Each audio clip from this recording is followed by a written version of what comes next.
Spokane Valley could become a sanctuary city of a different Councilman kind. Caleb Collier says that this I'm proposing that the city of Spokane Valley issue a proclamation stating that our city is a Second Amendment sanctuary city.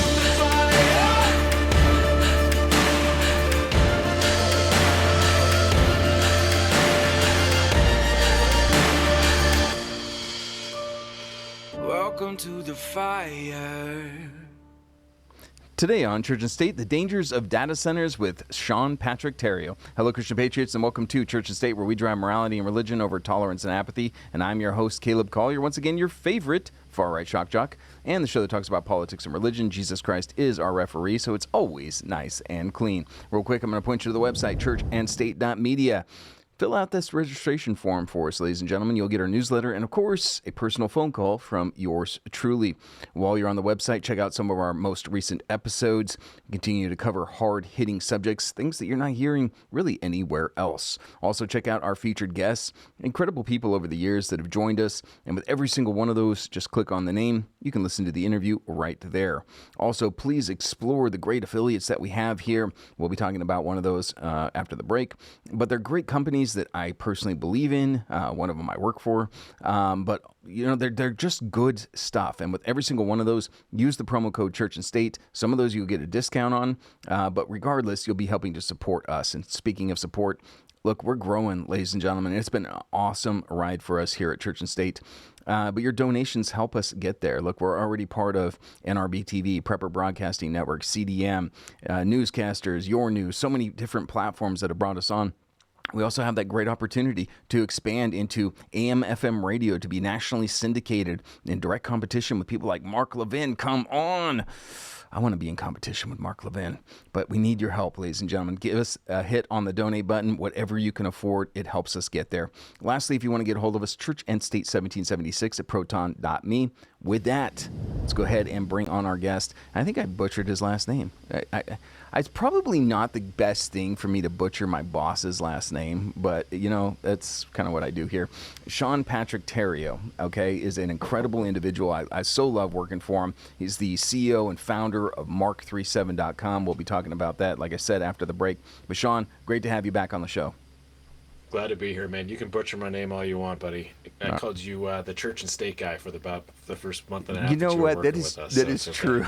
We need to tell that story real quick because you know, I'm working for Mark 37, and one of our coworkers is like, he starts telling Sean about Caleb, and Sean's like, Caleb who? Like, who are you talking about? And he's like, Caleb, he works for us. And Sean's like, we don't have anybody named Caleb that works for us. And he goes through and he's like, oh, the Church and State guy. Yes. So, yeah, that's true. I guess I can butcher your last name. Yep.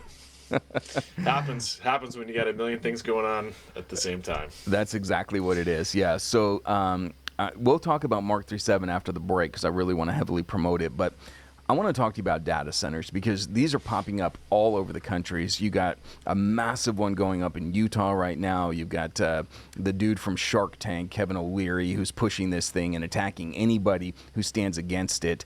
And this isn't a left-right thing. You know, there is environmental factors in these, absolutely. And as Christians, we want to steward our environment. You and I are going to be more focused on the privacy aspects here, but these are a real danger to America. Yeah, it's been my background. I mean, I spent literally about 15 years of my career in that industry. Started out working for a smaller provider out of San Francisco. We had a facility in San Francisco, data center provider out of San Francisco. Eventually opened up a data center in Los Angeles. Then moved on to a national provider called QTS, Quality Technology Services. Quickly became one of their top sales reps at that company. And then quickly learned as I was working there that even the owners of these businesses didn't even understand what these facilities really were, because they are complicated, these data centers. It's not like a closet with some fans and some servers. Like a lot of people call that a data center. Data centers are much larger, more sophisticated beasts where you have telecommunications, you have thermodynamics because you have a lot of cooling going on with these servers, which are just really mini heaters. You have lots of different types of technologies that need different types of power to manage and run their systems. And just a quick thought to help people understand like what all this means. A company like American Express, the credit card company. They need to be up and running 24/7, 365. They cannot go down, because if they do, they lose billions of dollars almost every minute, right? So their needs as a company are to be in a facility that can never go down. So that means where that facility literally sits in the country matters. It can't sit in Florida on the coast where a hurricane could potentially take it out. It can't sit in Chicago where you have all kinds of crazy weather crises that happen.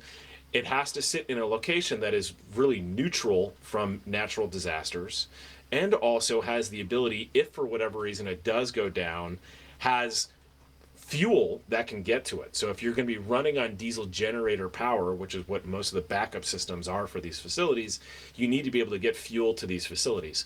So that's just some of like the dozen plus variables that come into deciding what a data center is going to look like, what it's going to be designed to serve, and the types of customers that are best suited for that type of facility or another facility.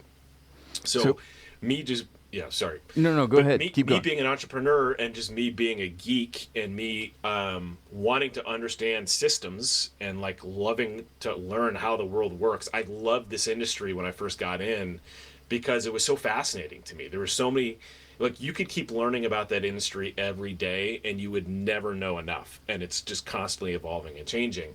So I fell in love with it and eventually left to put out my own shingle and became a consultant in that industry, working to both find homes for buyers, so people who are looking for homes for their data. And some of those people wanted to own their servers and actually control those servers in a data center. Some of those people just wanted a hosted service provider, so they wanted to pay someone else to manage the servers that ran their business.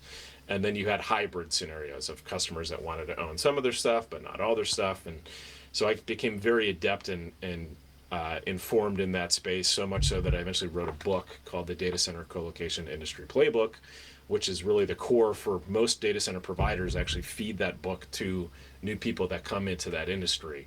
So in short, that was my world for a long, long time.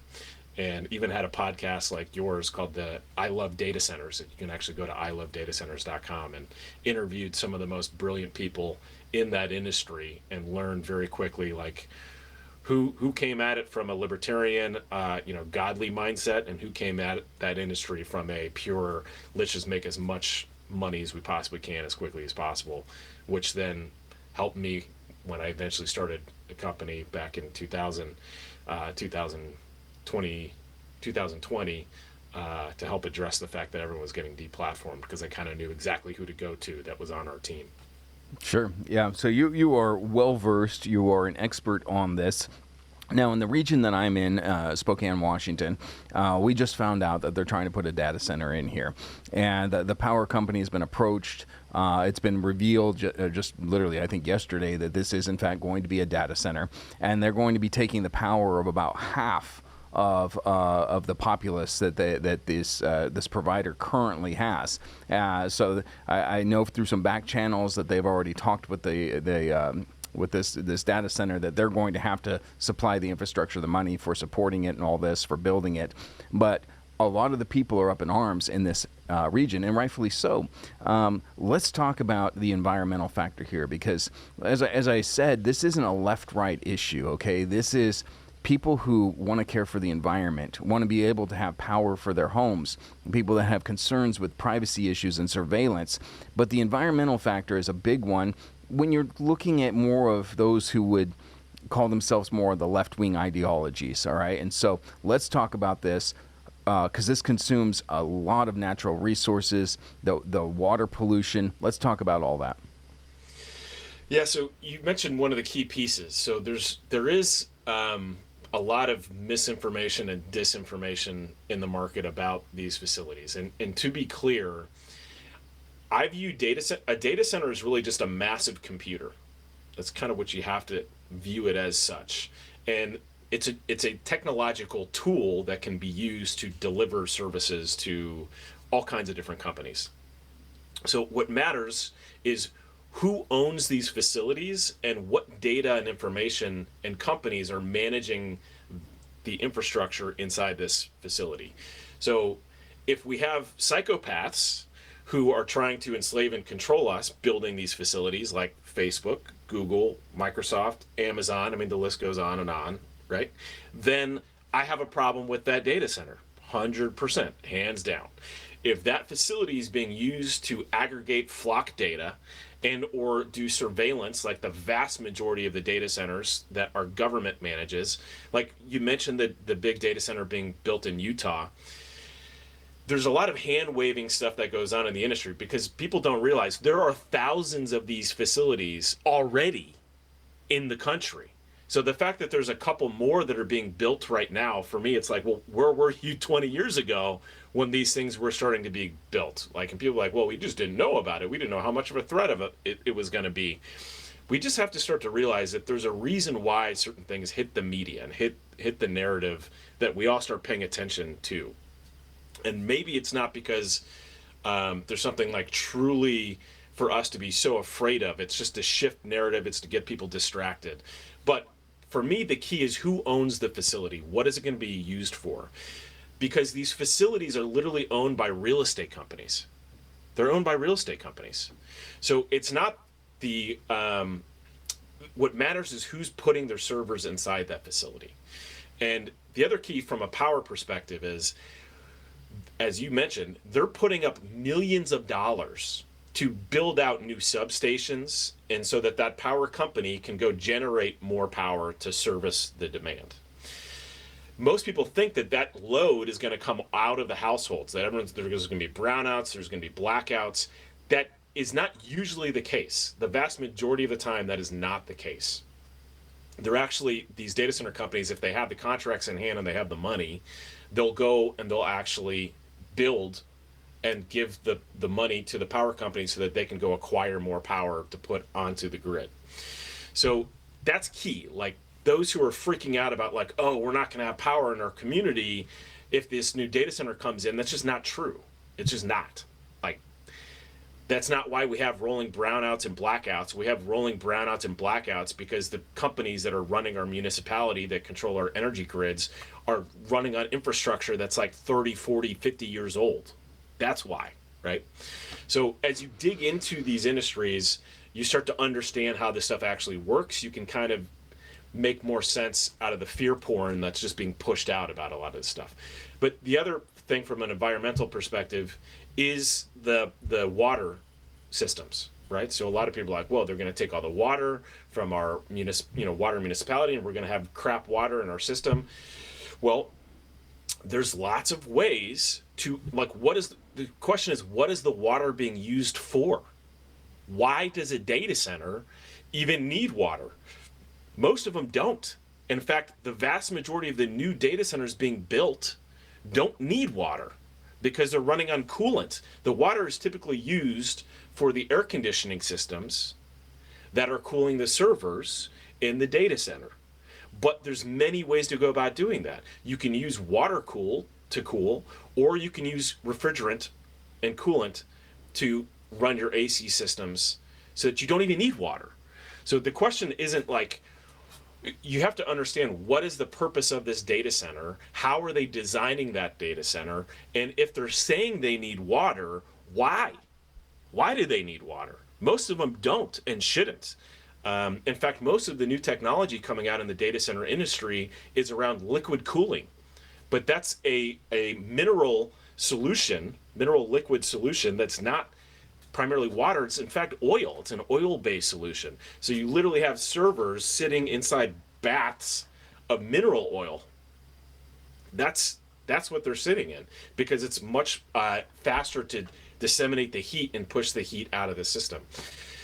So that's where, like, people freak out about, like, oh, a data center is going to, it's going to be so noisy. The only reason that data center is going to make noise is if the diesel generators kick on, which those things definitely make a lot of noise.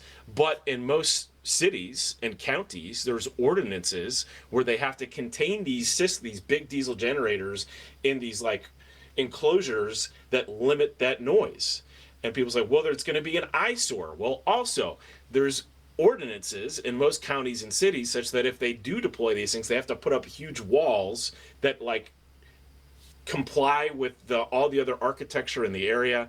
So the people who are having these issues are typically the counties that do zero diligence, and they're completely misinformed and uninformed about exactly what it is that's going on there. So that's what I want to know when I hear about a data center going up that's going to need, 100 megawatts. Who's funding it? Because you always have to follow the money, right? Follow the money. Mm-hmm. Always follow the money. And then what is it being used for? Because if they're saying they need a ton of water, why? They shouldn't need a ton of water. There's something else is happening. Something else is going on there, right? So we just need to get some smarter people to step in and ask some smarter questions at a lot of these county council meetings, instead of everyone getting super pissed off and rallying and coming and being like, this is evil. And I'm not saying they're not. Like, if a data center was going up around here that was going to be a Facebook or a Microsoft or Google or Amazon data center, I'd be on that line too in the county saying, hell no, I don't want this in here. But for a different purpose, not for environmental reasons, because I don't want that to be used as another surveillance apparatus machine in the big clog that's trying to track and monitor and control everything that we're doing. Hopefully that makes sense. No, and I definitely appreciate your insight on this one. And I'm going to transition over to the privacy and surveillance side of this. But real quick, let's talk about jobs, because this is one of the talking points for a lot of people, is that anyone who opposes a data center being built in their community, well, they're against American jobs. As I look at it, yeah, initially, sure, you're going to have a lot of jobs going in there as they build the facility, but afterwards, a lot of that's going to be automated. A lot of that's going to be artificial intelligence. So you're not going to actually see those jobs in the community. What say you? Yeah, 100% that's accurate, without a doubt. So the jobs that are initially created are your construction workers. It's your electrical engineers, your plumbers, the people that do that big infrastructure build out. After that thing is built, you need maybe a dozen full-time employees just to manage the facilities. But to your point, a lot of that is becoming automated. So you don't even need to have that many people. So you really have a skeleton staff of facilities maintenance engineers and security. And that's it. Like, those are the jobs. So then the question is, goes back to what I was saying before, who owns the data and the servers being run in those data centers? What are they being used for? Then you can have a conversation about what jobs are going to be supported. But more often than not, it's not local jobs. That's not the local jobs that are being generated and supported. So those who are like, well, building a data center in our community is going to bring jobs. Not necessarily. Not necessarily. And, I've been a part of a lot of different data center builds, and I've consulted with a lot of different private equity firms that wanted to do data centers. I even tried to raise a fund to build data centers. But what I wanted to build was small data centers in as many rural communities across the country as possible, so that people in rural wherever could get cheaper access to the internet at large. That's what I wanted, because currently, right now, AT&T, Verizon, T-Mobile, and Comcast and these other large infrastructure providers have a monopoly on all this infrastructure around the country and around the world, primarily in the US, AT&T, and they don't want more data centers in rural communities, these small data centers that serve as interconnection hubs for all the other internet traffic going on, because they have the monopoly, and their margins for the business owners and the residential people in there is what truly hits their bottom line. It makes them an ungodly amount of money. So they don't want competition in those areas. So they're more than happy to help bring in a 100 megawatt data center, but what they don't want is a small nucleus that serves as an internet hub for all kinds of internet traffic, because that reduces their profit margins. And I can go down all those different rabbit holes, and that was the world I lived in. And as I kept working in that industry and realized all I was doing was helping to facilitate these psychopaths making more money to further enslave and control me, I said, I can't do this anymore. And I said, Lord, where do you want me on the front lines of this war that we're in right now? And he made it very clear, which is why I'm doing what I'm doing today. Absolutely. And like I said, we're going to get into that. So once again, appreciate your insight. And as you said, follow the money. And that's the advice that I know that you live by, but it's good advice for all of the audience. All right, let's transition over to the privacy concerns, the surveillance concerns. And this is where I know you're at. I know I'm there as well. I think the bulk of my audience is also. But when we look and we see this beast system that's being created, this surveillance that our country is literally obsessed with, Palantir and all of this stuff where they're literally being able to predict crime before it occurs, like Minority Report. This is where I struggle, and this is where much of these data centers that are being built, that's what they're being designed to do, to spy on American citizens. And sorry, I think I treasure the Fourth Amendment a little too much to allow that to happen in my community. Yeah, I mean, it's a simple phrase: no privacy, no freedom. No privacy, no freedom. And we have willingly adopted both government surveillance and big tech surveillance into our lives. When people have these Amazon Alexas literally living in their homes, when you have Siri living on your phone that you carry around with you all day, every day, like what drives me crazy, Caleb, which I know you know because you hear it from me all the time, is the people who are like, we're all about freedom, we're about liberty, and yet they have these surveillance devices that they carry around with them all day, every day, and they don't quite realize like the absolute connection there is. They're living as hypocrites all day, every day, sitting there saying, we need to fight big tech, we need to fight all these, this surveillance apparatus, and then they literally carry around a surveillance device that feeds all of their data to these companies that are trying to enslave us and that are literally using the billions of dollars that they make every year in profits to go fund candidates, causes, and organizations that are diametrically opposed to us. So these facilities, they're aggregating our information, they're aggregating our data, they're running algorithms against it so that they can further figure out not just how to sell you something, like predict what it is that you want to buy. No, they want to do far more nefarious things with that information and that data, and they are doing it. They want to enslave you, throw you in jail, or fine you for simply saying simple things. And we can't say this is only happening in the UK. Like, anyone paying attention right now knows that people are being thrown in jail and fined tens of thousands of dollars for sharing tweets that they consider to be, anti-Semitic or, against the occupation that's been going on in those countries by the Islamic, revolt that's happening in those countries, or, onslaught that's coming into those countries. People are going to jail for that. That's now happening here in the United States, in states even like Texas. Texas! They threw someone in jail because the person was making comments online about one of the city council members. Like, this is happening today. And it wasn't death threats. It was people simply trying to ask questions and call out information. So because of misinformation that they were sharing online, what they claimed is misinformation, which they now admitted and acknowledged, well, that was actually the truth, they threw someone in jail here in the United States. That's happening here.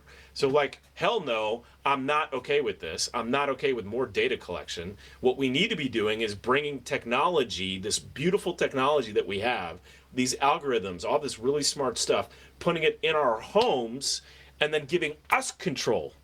We have control over that machine and those programs, because that's all these things are. They're programs.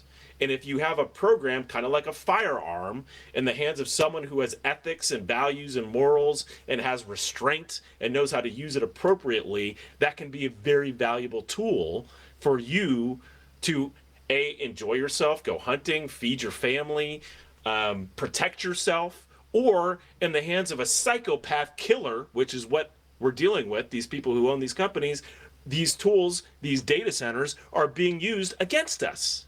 So I want to follow the money, and I want to figure out who's controlling, who's owning, who's operating it, and then I can draw a conclusion as to, is this facility, being built and operated and run in an efficient way that's not going to suck out resources from the community and hopefully add value to the community, or is it being run by Luciferian psychopaths that are trying to kill us?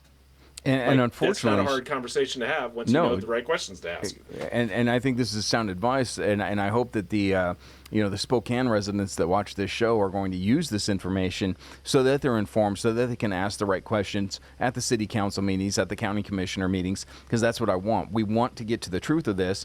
And then ultimately, and I want to ask you about this, but ultimately, if this center is proven to be one of these nefarious psychopath organizations like you described, then we say no, we don't want that in our community. Sean, unfortunately, the vast majority of these data centers, these corporations, are not really benevolent, are they? Most of them, are going to be those psychopaths that you were describing. Is that not true? Yeah, 100%. And it's, just look at OpenAI, look at ChatGPT, I would say even look at X and Grok. Look at the Facebook, Google. You just follow the money. You look at the ethos of the people that run these businesses. You look at how they operate their life, what they truly value, what they put up, what do they idolize? Do they idolize Jesus Christ, and do they idolize, ethics and values and morals, or do they idolize ego and manna and money, right? It's so simple, Caleb. Like, it's so simple to figure out how people are going to operate in the world once you understand what it is that they value. Where does their treasure lie, right? Is their treasure in their family and in serving other people, or does their treasure lie in their ego, in their pride, and in their wealth that they have, that they've surrounded themselves with? That's a very easy thing to determine when you can start to do diligence on people, which we've done, and it's not hard, especially with a lot of these public figures. How are they operating their lives? And then who's funding them? Because Zuckerberg is a face. He's a face. He really doesn't, he's even acknowledged, I'm subject to my board of directors. I do what my board tells me to do. So then the question is, well, who's the board? So then you just look at the board members and you start following the money with them and looking at how are they living their lives and operating their lives. Are they ethical, Christ-fearing, Christ-loving servant leaders, or are they schmucks, right? The vast majority of them are schmucks. And that's not hard to find out if you just do a little bit of diligence. So, I appreciate the fact that there's people actually in the fight asking the right questions, like you and, one of your future guests here, Ivan Rakeland, who are, they do the homework, they do the work, they understand what we're up against, and they know that if we're going to just sit back and be reactionary, we're dead in the water. We have to be proactive. We have to get educated. We have to learn these things so that we can ask better questions. So if any of your listeners right now, Caleb, I'm willing to even give you the free PDF of the book. And it's a little outdated, I have to be honest with you, because I haven't updated this book since I started going on my own warpath in a different direction. But all the information here is still relevant. So I'll give you the PDF, and you can host it on your site. You can share it if anyone wants to download it and take a read, they can do so. Okay, yeah, I appreciate that. We will definitely do something like that. And if anybody's interested in it, openspectruminc.com /playbook and then download. But the book's right there on the website, Open Spectrum, and Chris is showing that to you right now. So please check that out while we're at it as well. And we're coming up on this hard break here. But I do want to say, go check out Mark 37 as well. And we're going to talk about that after the break. But mark37.com. Go check out this website. This is a great website for you to get ghost phones, ghost laptops, actually start controlling your own data. Sean, I know I love the company, and I'm going to give you the opportunity when we come back from the break to talk a little bit more about the company and all the great things that you're doing there. Hey, this is Caleb Collier with the Church and State Podcast. Ladies and gentlemen, I want all of you to go to Galileo.com. You need to stay connected no matter what comes our way. Whether it's government intrusion or a meteor falling from the sky, Galileo has you connected. As a Marine veteran, I can tell you that communications is essential. Galileo has you connected. Whether it's worldwide coverage, uncensored content, or real-time alerts, Galileo is going to make sure that you're connected with your friends, family, and neighbors. Just head on over to churchandstate.media, scroll over to shop, and hit Galileo.com. Make sure to ask them for a free bivy stick, and make sure to use that promo code Church and State. And we are back, and thank you for staying with us. You're over at churchandstate.media. Real quick, actually, I'm going to do this in reverse order again, Chris. You know how it works. I'm just going to ask you again to hit the donate button to keep us alive, to keep this information out there. We really do need your help and support. We're looking to expand, as I told you. But please, anything you can do, $5, $10 a month, whatever it is, it really does help us get the message out there. With that, now I'm going to go over to plugging one of our great affiliates. And of course, I'm going to mark37.com. Look, I love this company, and Chris, if you can bring Sean into the conversation, he can tell us why I love this conversation. But Mark37, guys, I love the fact that not only do I use their products, look, my laptop right here, the one I'm running the show off of, yep, that's a Ghost laptop. That is Linux. My phone is a Ghost phone, and I absolutely adore this stuff. But Sean, why is this product so great? Well, I think as we were just talking about, we shouldn't be hypocrites. We can't sit here and preach that we are fighting for our freedom and for our liberty and fighting against the system, and then go and participate and live in that system all day, every day, and literally have the surveillance tools that they've designed for us to carry around in our pockets all day, every day as the primary tools that we use for communications. Like, that makes no sense. It's literally insanity to me. This is why I have a dent on the brick wall in front of me from banging my head against it as I'm talking to people. It's literally the same, Caleb, as someone being like, Pfizer's an evil company. I hate Pfizer. They're trying to kill me. But hold on, I got to go to my doctor's appointment and get my next booster shot. Like, that doesn't compute, right? That doesn't make sense. That logically doesn't fly, and yet for some reason we have so many talking heads and people who are screaming and yelling about how much they hate the fact that we're being surveilled all the time, and yet they're literally using the surveillance tools all day, every day. So that's what I love and appreciate about you, Caleb, is you nodded your head and then you actually took action. You did something about it versus just be like, oh, that's interesting, I'll think about that, that's an interesting idea. Like, you actually took action and put it into practice, which is key. We need more people who can stand up and do that. And so all we've done is taken the technology that's available that most geeks who want to live a private and secure life know how to do, and we made it accessible to everyday people so that, my dad, who's like literally one of the least technically savvy people on the planet, can use these tools and not be calling me every day for tech support. Yeah, and that's so important. I'll share a little inside information for the audience here. Most of the time when we have our weekly meetings at Mark 37, I get made fun of for eating crayons, okay? So I'm not the most tech guy, and I recognize that, and I talk about that openly. But these products are so easy to use, okay? If I can do it, if a Marine can do it, anybody can. An 80-year-old grandma can do this. In fact, we have a lot of clients that are 80-year-old grandmas. So real quick, and we're going to talk more about this, but if you want to get one of these things, ladies and gentlemen, use the promo code Church and State. You're going to get a discount, okay? You're going to get a discount, and you're going to help support Church and State. So please check them out. Get one of these things. Now, Sean, I want to ask you, because I've heard it myself, and I know you've heard it a lot more than me. You have a bigger dent in your wall than I do. But we hear some similar things from people, and I just want to walk through these because I want to address these excuses that we hear from so many of the people that we talk to. And one of the ones that really annoys me is, well, I don't have anything to hide. Why should I care? If the government is going to watch my phones, they're going to get me preaching to them. I hear that one a lot too. Can you address that?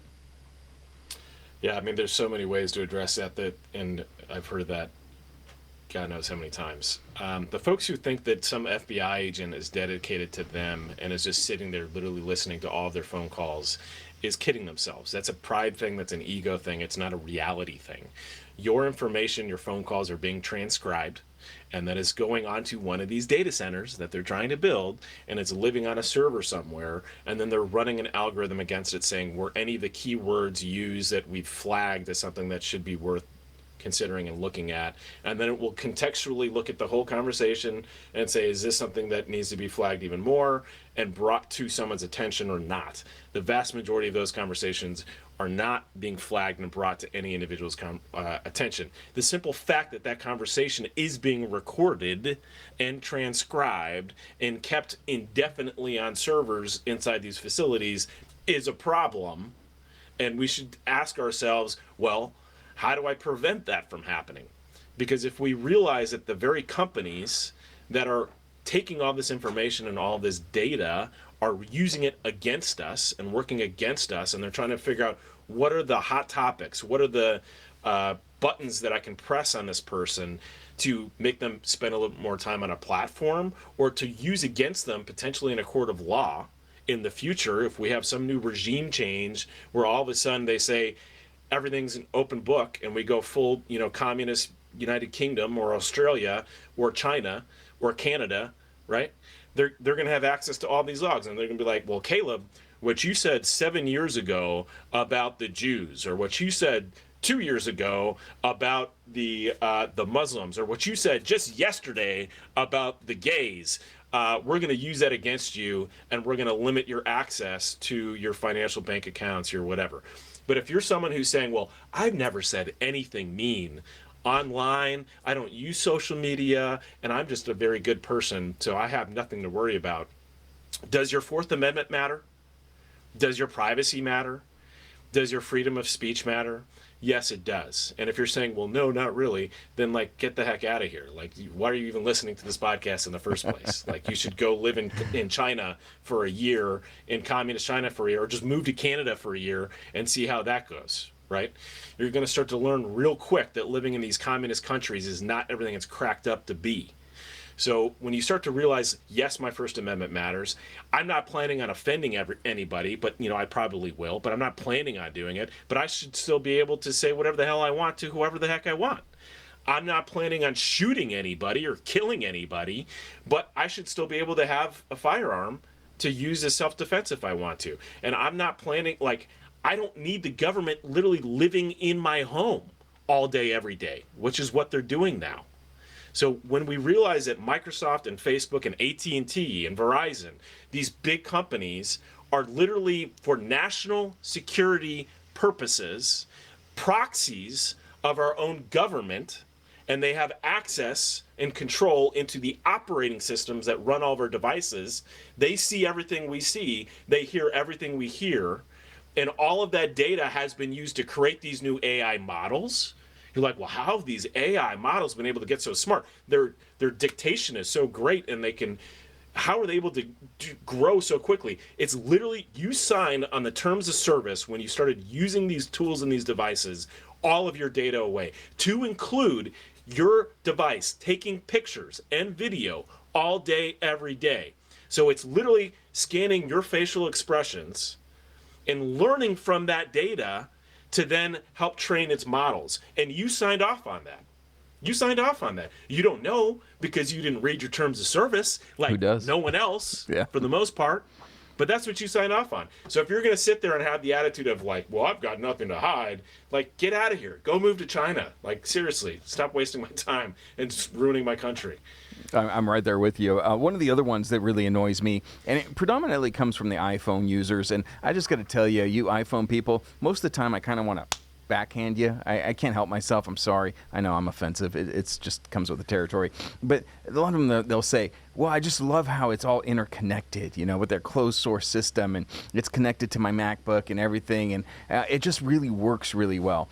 I find that argument, that excuse, to be really shallow and vapid, because I use the tech that we have, and it all works. It works really, really well. Can you address that?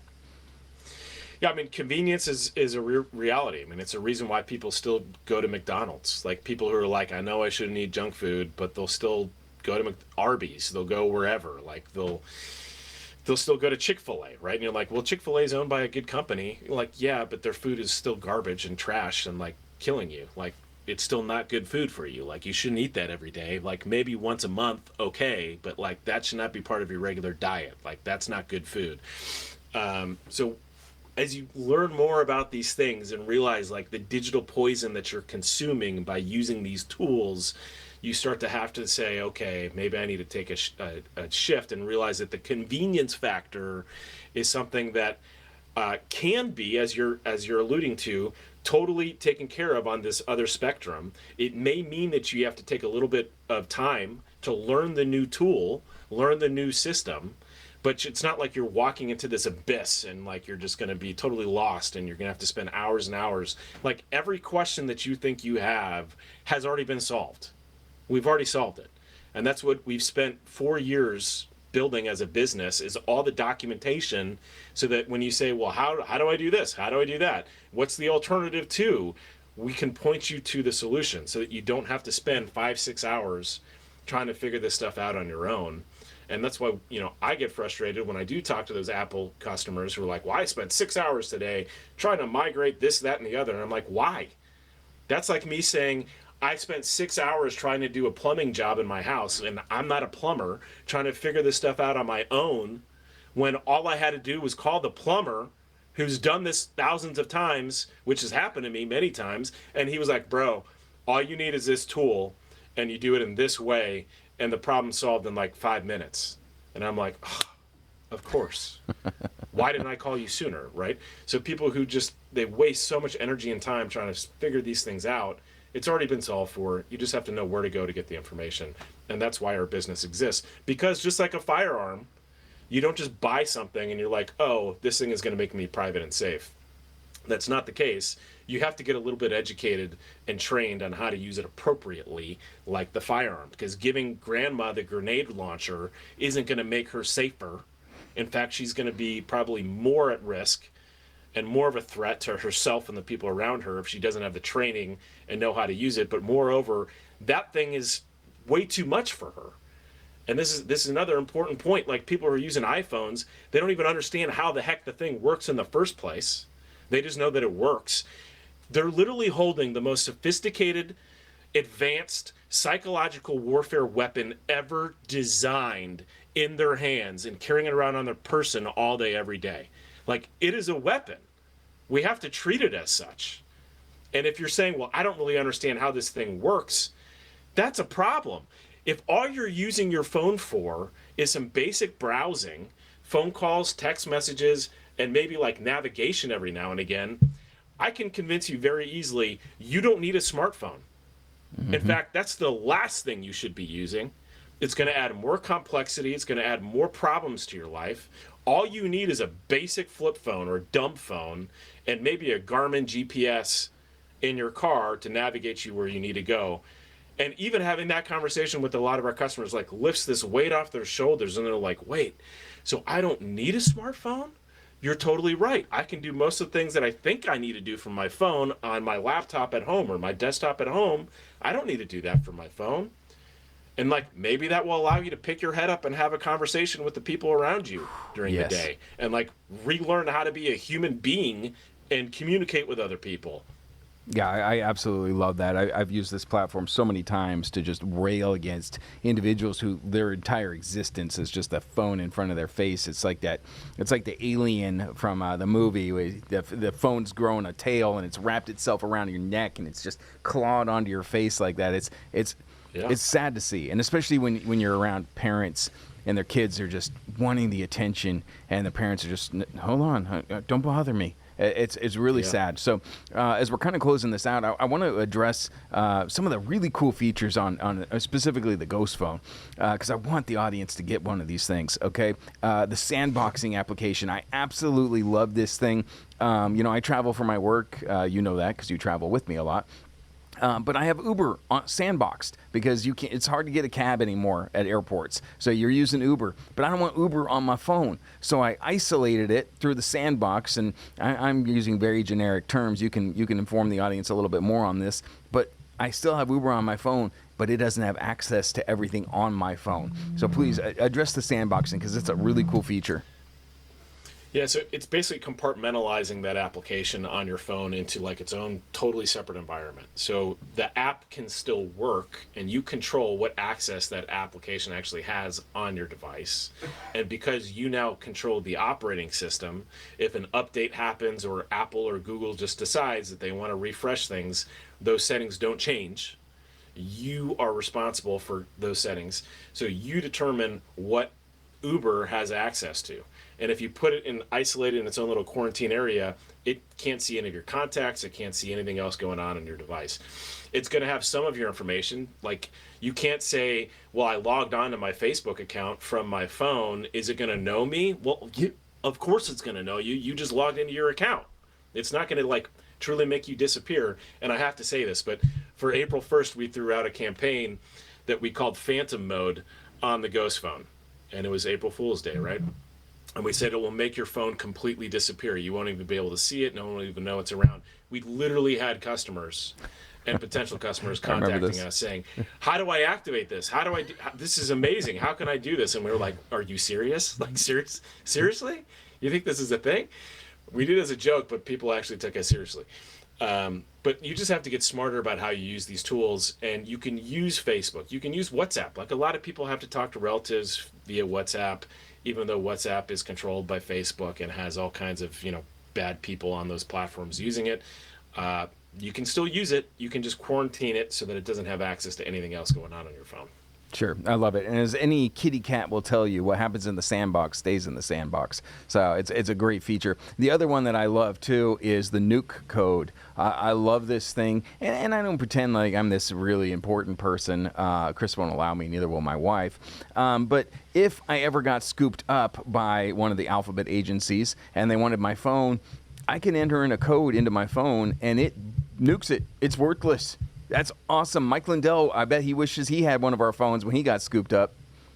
Yeah, but the key thing with that, Caleb, is you have to back up the data on your phone somewhere. So hopefully, and keep that safe and secure somewhere where hopefully the feds won't find it if they go looking through your home and house. Because a lot of people have used that feature and they're like, but I need access to my data. And I'm like, but you just nuked it. Like, that's like saying I just blew up a thing, but I still need the thing. And I'm like, well, you just blew it up. So you have to have a backup plan if you still want to have access to that data, or you just have to be able to be willing to say, screw it. But the simple fact that a feature like that exists on the device tells you a lot about the team of people that are developing the operating system and the software on the device. They understand what's at risk and what's happening here in the privacy and security space. Absolutely, and I love because there's multiple levels of security here. There's the Graphene OS, that's the operating system, but then we're running, VPNs and fake GPS and encrypted text messaging, encrypted emails. It's multiple layers of privacy, and we'll walk you through the whole process right there. So, Sean, we've gone actually a little bit long. I apologize for holding you a little bit late, but real quick, just tell the audience how they can get one of these things. And Chris, please bring up mark37.com again.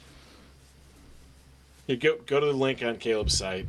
You can find it. It's mark37.com. But also, highly recommend people check out, if you're watching this episode because you're interested in data centers, check out this book. I literally wrote, this is like Data Centers for Dummies. One of the things the Lord has gifted me with is the ability to teach, non-technical people technical things.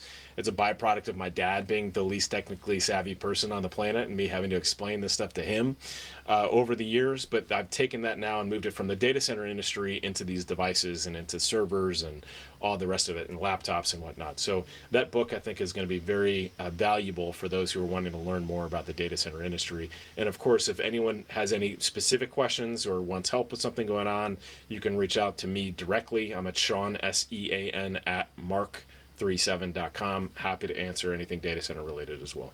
And I got to tell you, I love that shirt too. Faith is a verb, kind of going off of James there. Faith without works is dead. Where can I get that shirt? Boy, that was a really bad setup. It's like I already knew the answer. So we're going to have this up on our website, but hopefully by the time this thing launches. But this is a new shirt from our business because we are so tired. No more excuses. Yeah. We're so tired of the hypocrites. We're so tired of the people, Christians who are out there talking about how we need to reclaim, our country for Jesus and our community for Jesus and live our faith, and yet they're not living their faith. They're still supporting the very companies that are literally trying to kill them and trying to prevent them from practicing their faith. So faith is a verb, and so all the things here, this verb makes up homeschooling, homesteading, defending the unborn, you name it. It's all the things that we need to be doing and should be doing on a daily, regular basis, where we're putting our faith into action. No, I absolutely love that. All right, well, Sean, it's been awesome having you on the show. I'm going to go ahead and close this out. If you hold on one more minute post-production to say our goodbyes, I'd appreciate it. But again, thank you not only for joining us and sharing this message, but all the work that you're doing for privacy-oriented people, offering a solution against this big tech tyranny that's really just swallowed America as a whole. Well, I appreciate you for giving me a platform and for all the work that you're doing, and we can't stop. We've decided to put ourselves on the front lines of this war, man, so we got to keep fighting it. More to come, too. We got some more surprises we didn't even get into, so we'll have you back. But again, thanks for coming on the show. All right, there you go, ladies and gentlemen. Mark37.com. It is a solution, okay? Look, I know many of you have pet projects, areas that you have been called to. But privacy is one of those things, and regardless of the issue, if it's the Second Amendment, if the First Amendment, abortion, when we're in this fight, we got to have secure comms. As a Marine and as a Marine that worked in comms, comms is essential. So get yourself a ghost phone, get yourself a ghost laptop at mark37.com. Church and State is brought to you in part by Colonial Life Spokane Independent Agents, Finders Insurance, and mark37.com. I'm Caleb Collier. I was born for a storm. Welcome to the fire.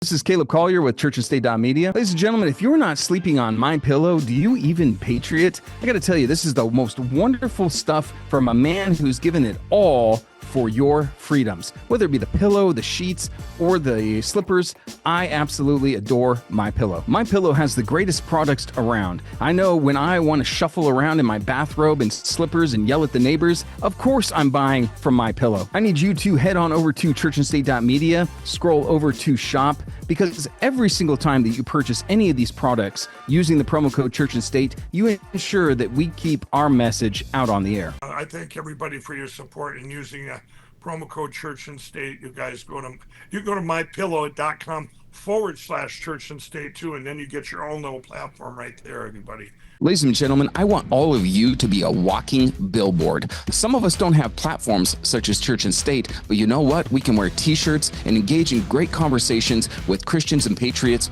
all across the country. Stand Up Now Apparel is the best t-shirts out there. These are American made, owned by a Christian and a patriot, and the material, it's like getting a warm hug from yours truly. One of the better things as well is there's no tags. I hate tags. I know you do as well. I don't know how many times I've cut off a tag and ended up with a hole in my shirt. You never have to worry about that with Stand Up Now Apparel. These are the best shirts out there with the greatest messages. Let me give you a few examples. There's a t-shirt out there that says Armed with Ephesians 6 on it. I gotta tell you, when I wear this in town, I get a lot of comments and a lot of eyebrow raises. There's other shirts that include pure blood in Hebrew, obviously in reference to the vaccines, and also you can get Church and State merch there as well. We've got our flagship shirt, I Was Born for a Storm, with Church and State right on it. You got to order this shirt. Go to Stand Up Now Apparel for t-shirts and hats, all of this great merch with great Christian and patriotic messages. Remember to use that promo code Church and State. Hey, this is Caleb Collier, and I know you're excited for the Church and State podcast. Now, as a Christian patriot, I love precious metals, whether it's gold, silver, palladium, and of course, lead. And this is why I want you to go over to Ponderay Ballistics, don't ask me how to spell it, for all of your ammunition needs. Remember, that's PENDOREILLE ballistics.com for all of your ammunition needs. I want you to head on over to churchandstate.media/shop, go to Ponderay Ballistics, and have a shooting good time.